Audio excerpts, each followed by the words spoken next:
Hello everyone, आज आपण बघणार आहोत तुमच्यासाठी 27 जानेवारी 2026 हा दिवस काय सरप्राइजेस घेऊन आला आहे. अरे वा, काही तुमची कामं होताना दिसत आहेत मला, जी बऱ्याच दिवसांपासून त्याला अडथळे येत होते.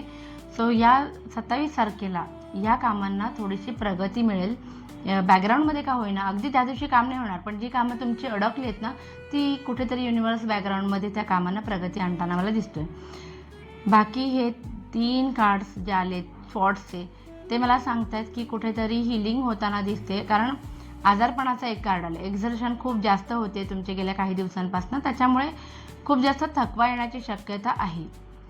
काही गोष्टींवरती तुम्हाला डिसिजन मेकिंग पेंडिंग आहे असं फील होईल, कारण तुम्हाला क्लॅरिटी नसणार आहे. कुठला तरी महत्त्वाचा निर्णय घ्यायचा आहे, पण क्लॅरिटी नसल्यामुळे महत्त्वाचा निर्णय तुम्ही पुढे ढकलाल. बाकी हे कार्ड मला मगाशी मी तुम्हाला म्हटलं की हे हिलिंगचं कार्ड आहे. सो काही लोकांनी तुम्हाला दुखवलं होतं जाणतेपणी किंवा अजाणतेपणी, आणि ते तुम्ही मनात घेऊन बसला होता, तर थोडंसं तुम्ही त्याला रिलीज करताना मला दिसत आहे. Bye bye.